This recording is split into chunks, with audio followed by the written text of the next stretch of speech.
So yesterday, the question we were left with, and this is I want to talk to Mordechai Becher about this. I want to talk to a few people about this because I really like the question a lot, which is that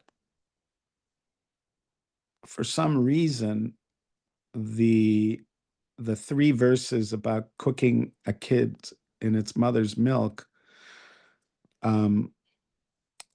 were used to teach us that cooking, eating, and getting benefit from meat and milk is forbidden by the Torah. But they didn't feel that there was any need to explain how they know that this doesn't simply apply to goats and uniquely to goats' milk. Why are they so certain without needing an extra device like these verses? How are they so certain that it applies to all meat of kosher mammals and all milk of kosher mammals? So I really like that question, and we'll especially when Abraham cooked milk and meat. Right. Now he made it. It doesn't necessarily say he cooked it together. He served milchiks with fleishiks, but it doesn't necessarily say it was like, I think even like I think Rashi is quoting a midrash that says it was tongue, that he served them tongue. But it seems like he served them maybe cheese with tongue or butter with tongue, but not necessarily that he cooked it together. But yeah, I know it always gets a thing. Now again, they're before the Torah was given, and so technically they're not required to follow it, even though we have a tradition that they sensed the Torah and kept it before. I wonder if that's true about chukim, though.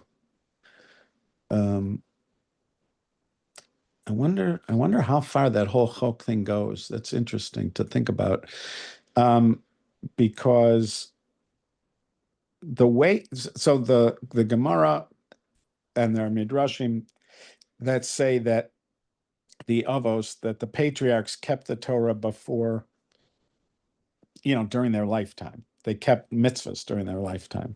So the question is, what does that mean? So Reb Chaim of Volozhin in his Nefesh HaChaim suggested that what it means is they sensed it. They just had very sensitive very sensitive spirits, and they were able to sense what you're supposed to do and what you're not supposed to do. Which is a interesting accompaniment to that discussion that we've had before, which is, to paraphrase the question of Socrates in the Euthyphro dialogue, which I'll never get away from. Do the gods favor something? Do the fact that the gods favor it make it good, or do the gods favor it because it's good?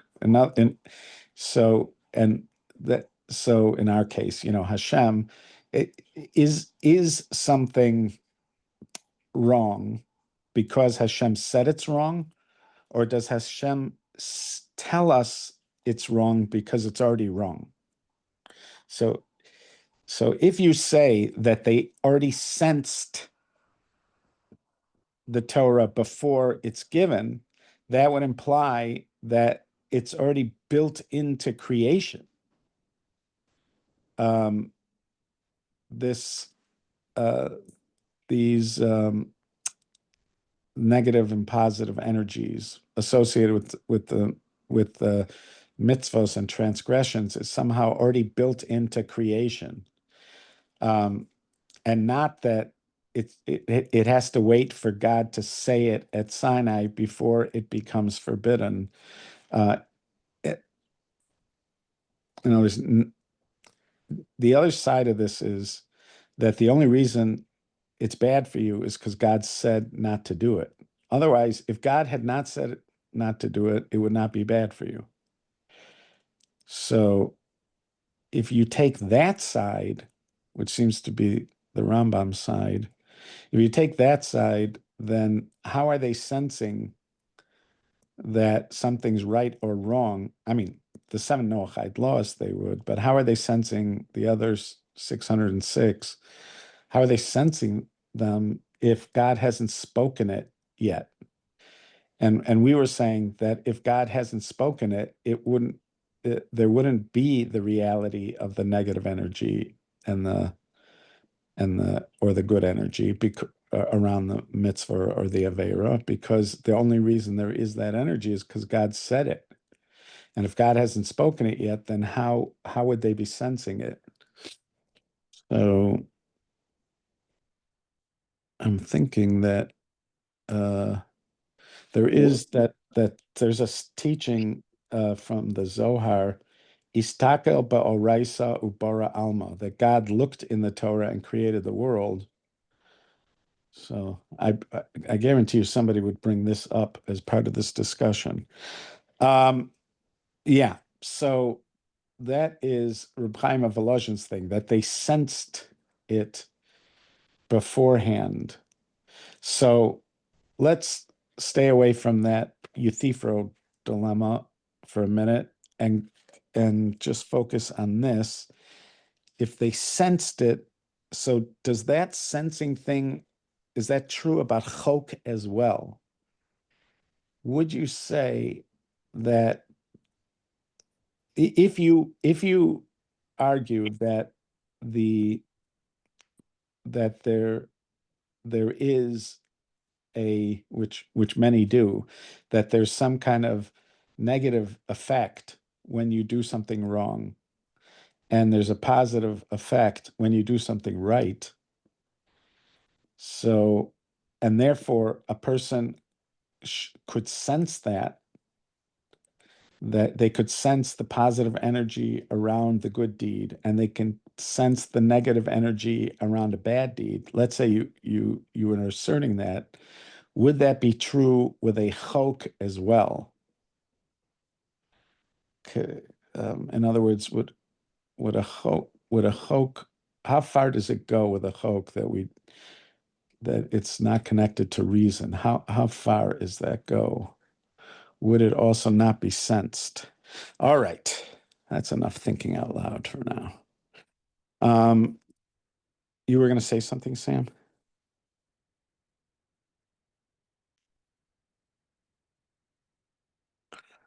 Okay. He prohibited us from eating meat from an ox that is to be stoned. And even if it was slaughtered before it was stoned, from the time its judgment was completed, it is forbidden to eat it. There are certain circumstances in which a goring ox, really any animal, this would be true if somebody had a dog, like an attack dog. And so if somebody's animal kills another human being, that animal has to be put to death. Now, there is a tribunal, and it's a tribunal that has to have at least 23 judges on it, just because it's a potential death penalty for the animal. So just like there is a 23 panel minimum for death penalty for a human, there's also a 23 panel tribunal minimum for killing an animal. So in this case, we're talking about an ox because its meat is edible, if we were talking about a dog or some other creature that you had as a pet, it would not, this wouldn't come up. So in this case, it's an ox that gored another human being and killed it.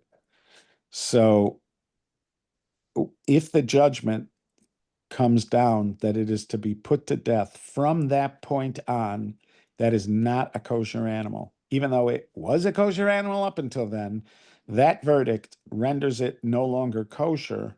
So even if you slaughtered it before it was stoned, and it doesn't matter. It is already forbidden. Even though it was slaughtered with a proper slaughter. And that is his saying, its meat shall not be eaten, in that Mishpatim in Exodus 21:28.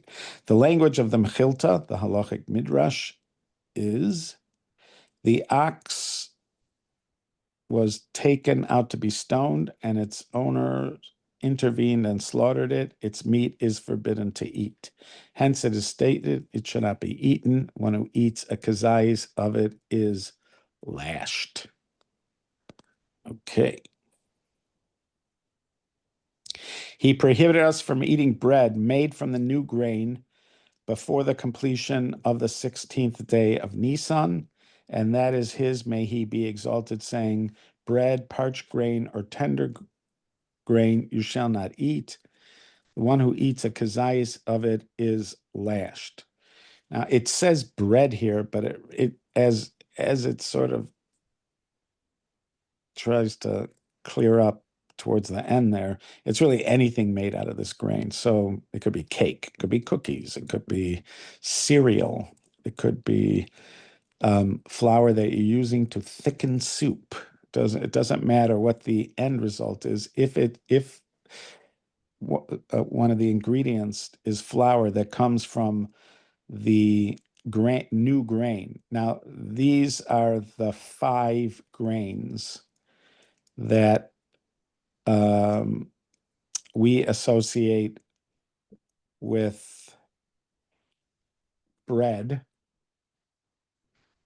and also with chametz and matzah, etc. Those 5 grains are wheat, barley, oat, spelt, and rye.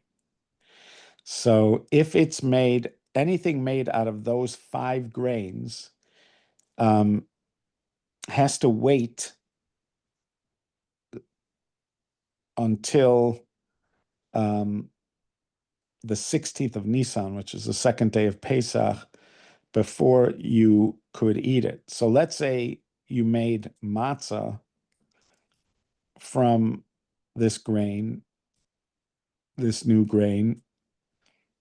You couldn't eat that matzah on the first night, but you could eat it from the second day on, because that offering, which is the Omer offering, permits the new grain to be eaten. And that Omer offering is brought on the 16th. So if you had a winter crop that you harvested already and you have the fresh new grain, you have to wait until the second day of Pesach before you can use that, or at least eat that grain.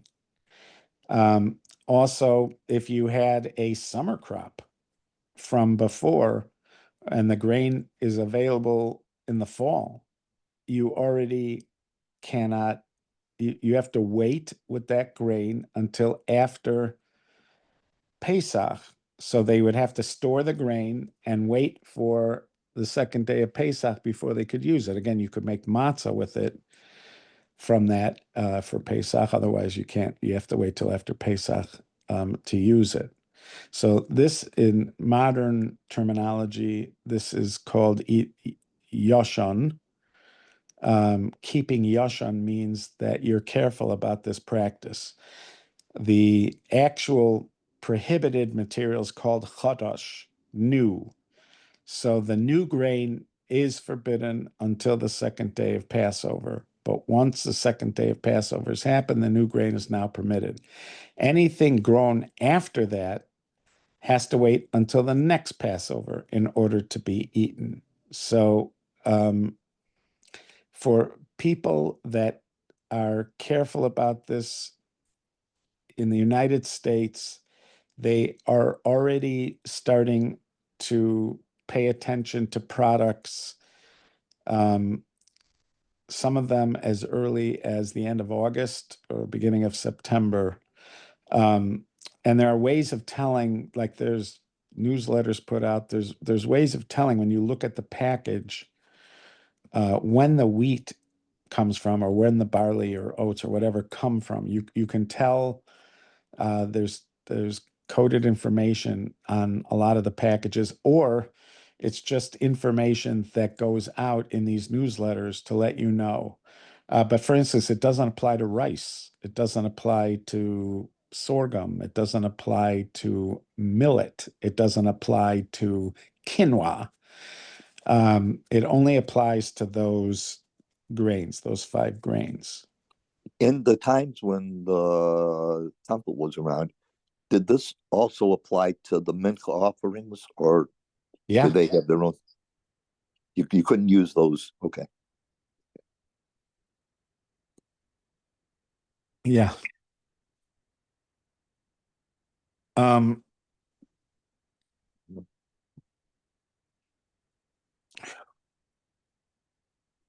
did that happen? Somehow I created a blue line. I don't know how I did that.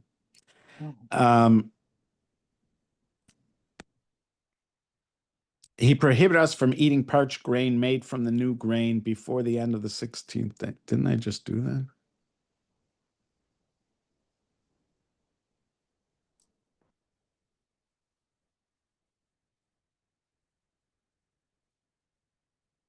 Is that just a complete copy? We have 189.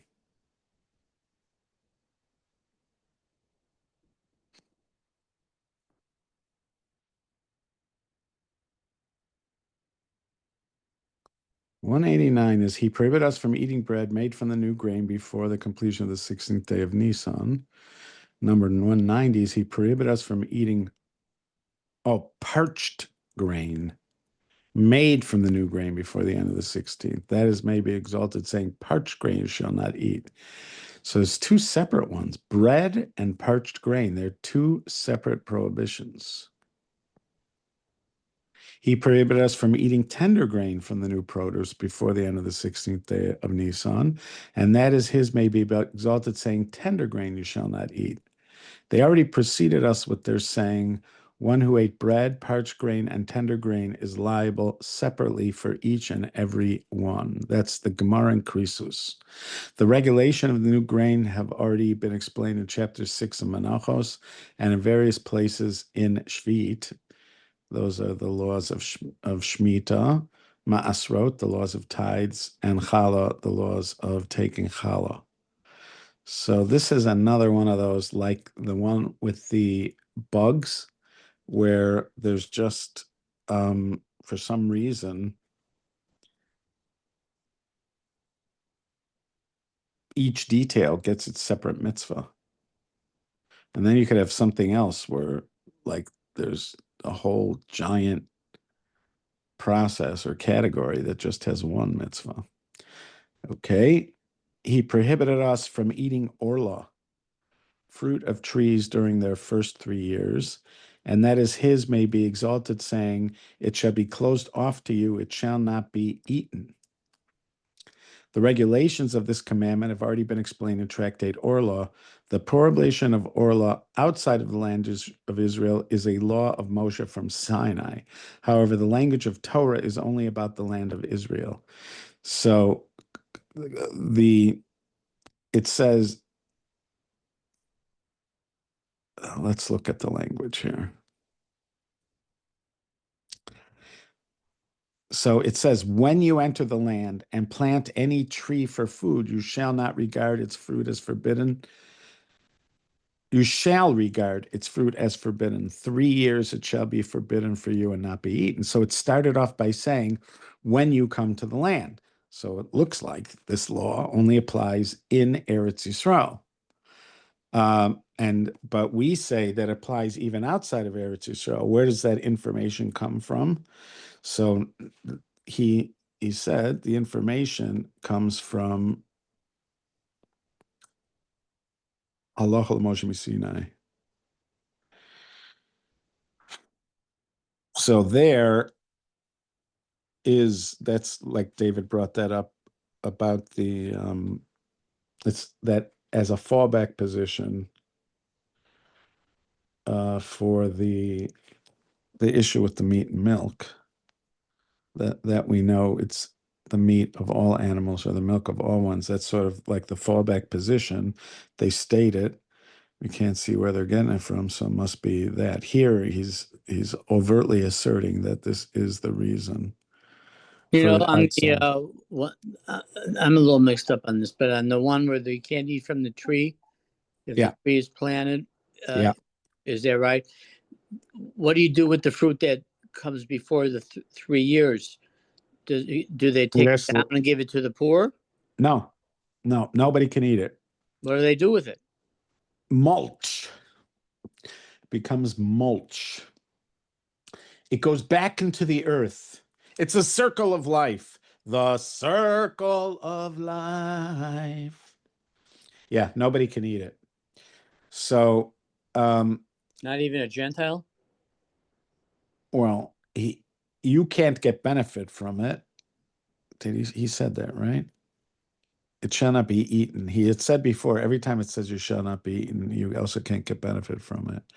Yeah, I'm almost certain of that you cannot even give it to a Gentile. So it just sits there. If you've ever planted a fruit tree, you see that they don't usually give off that much fruit in the first couple of years. I guess it depends on what kind of tree. I did go to an apple orchard for, apple picking, and it was in Illinois, not far from St. Louis. And I asked one of the people that worked on the farm if they have apples on trees that are under 3 years old, and he told me they do. Now, apples are a little bit different because they don't plant apple trees from the seed.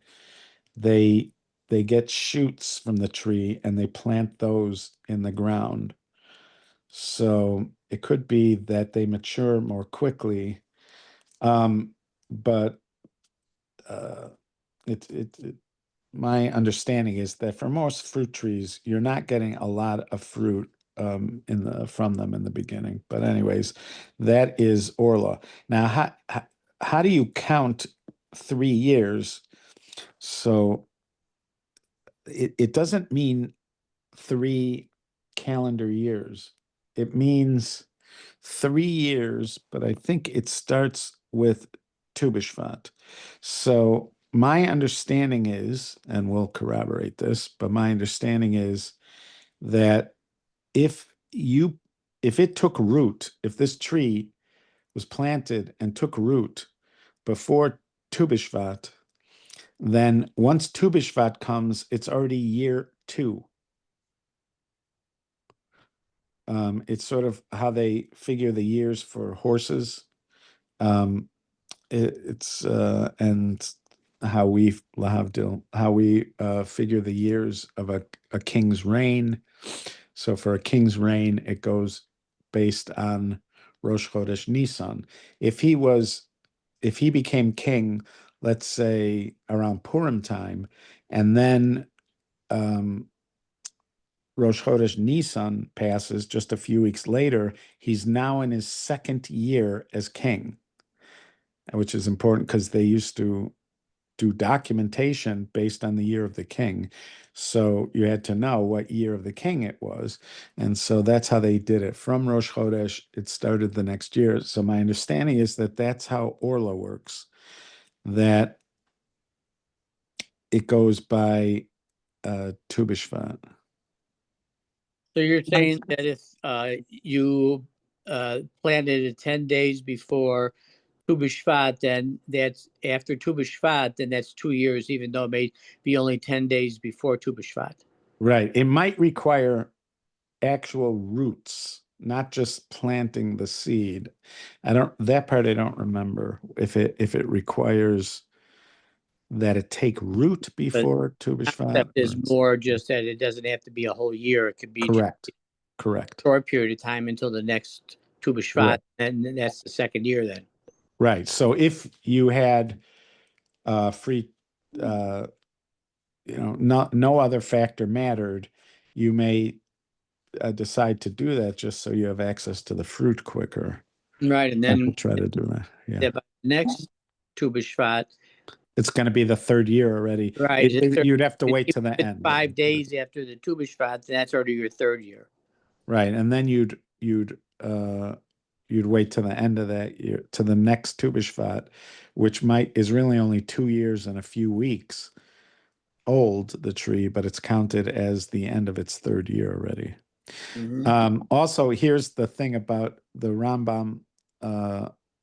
There's Mishnah Torah Forbidden Foods, Machalos Asuros, chapter 10. This was the thing about Chodesh. It is forbidden to partake of any of the 5 species of grain alone before the Omer. So that's where he specifically says that about the 5 species. So it doesn't apply to rice or anything else. And that was all those new grains. A little confused on the Yashin. He said that those were the grains and you had to eat it before. You had to wait. Well, you have to wait with that grain. So let's say I did a grain harvest in, let's say, at the end of August. And I got wheat and barley from that harvest at the end of August. What I could do is, thresh it and winnow it, etc., gather the grain in a storage place, but I can't eat that grain until the second day of Pesach. So it could be, you have to wait September, October, November, December, January, February, March, or April. So you have to wait maybe 7 months with that grain before you can eat it. This was a hardship in Europe. And so they relied on a leniency. There were certain rabbinic authorities, the Ramah, Ramosha Isserlish, and the Bach, Rabbi Yoel Circus. Both expressed a lenient option, so that outside of Israel, you could partake of that grain before the second day of Pesach. Most authorities forbid it outside of Israel, just like inside of Israel. But again, these two, which they're very highly respected and influential, they described leniencies, and because there were such often hardships for people in different parts of Europe, they relied on those leniencies, and so Jews in Europe in the 1700s, 1800s, many Jews wouldn't have even known about this prohibition, because they were relying on leniencies for so long that many Jews growing up wouldn't have known about this prohibition. So that when they came to America, very few American Jews knew about this. I'm talking about even Orthodox Jews. Very few knew about this prohibition, because they were relying on those leniencies for hundreds of years. So in the 60s already, or in the 70s, there were certain activists, amongst them the Soloveitchik family, who were trying to publicize this because it's only it was a leniency during difficult times. It wasn't meant to necessarily remove the prohibition. It was just like you could be lenient in difficult times, but if you're living in America and it's not difficult times anymore, so you don't.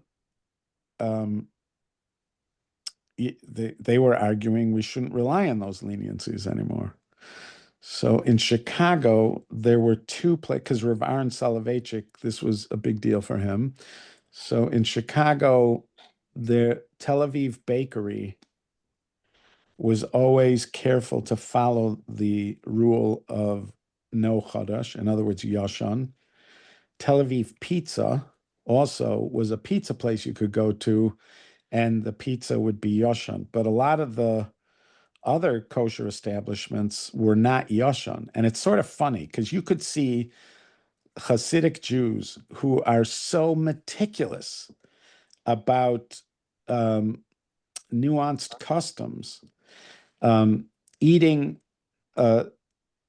food that is technically part of this yashan because they're relying on those leniencies. But whereas, when I was in high school, this is like biblically forbidden stuff, and it's only being permitted because of the most difficult of times. But that's how far it went out of the consciousness of the kosher consumer. And so now that they've brought it to more widespread attention, more people know about it, but still it's a lot of people don't, and they don't even know about it. They don't even know they're relying on a leniency to be able to eat this stuff. Now, up until I don't know what year that was, it was in the 70s. There was an agreement with Russia to start selling grain to Russia.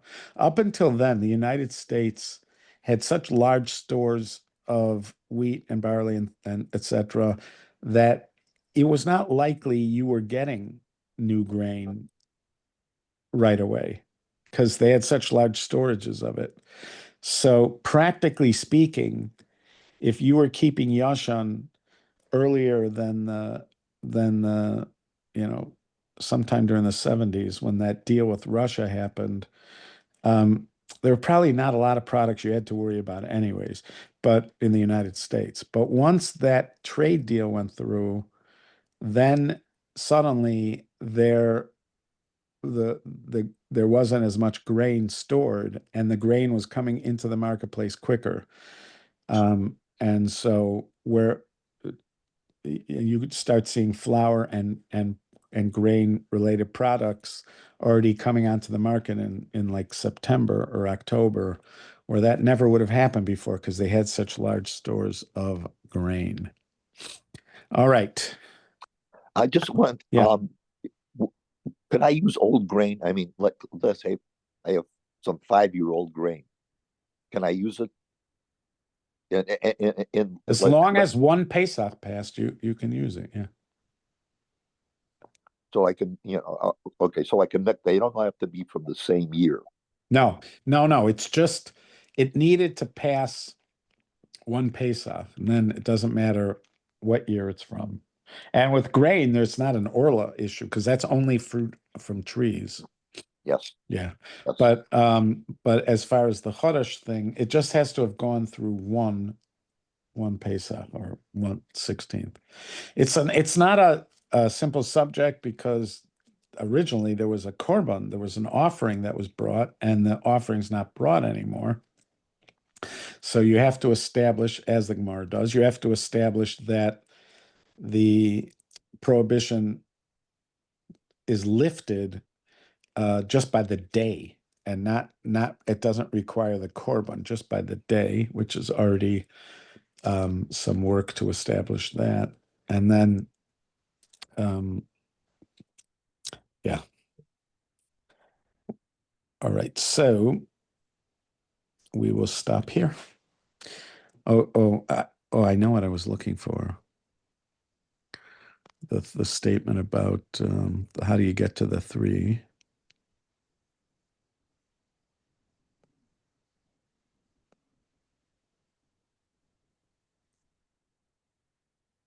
Suffolk Orla, Karam, Shu Suffolk.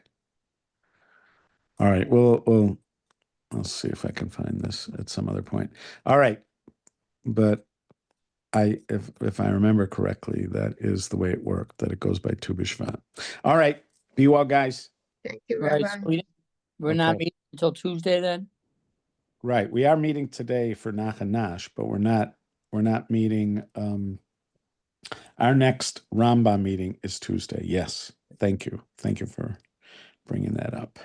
All right, thank you. Thank Okay, you. Bye-bye. okay. So Thank Estelle, you. you also heard that, right? Yeah, I Estelle? heard it. Yeah. Yes. Okay. All right. Good. Thanks. Bye. And we are right. most grateful for listening to you, Cynthia. And bless. Thank you. Thank you. And It's see you my tomorrow. hour. My hour. All right. Be well, guys. Be well. Yes.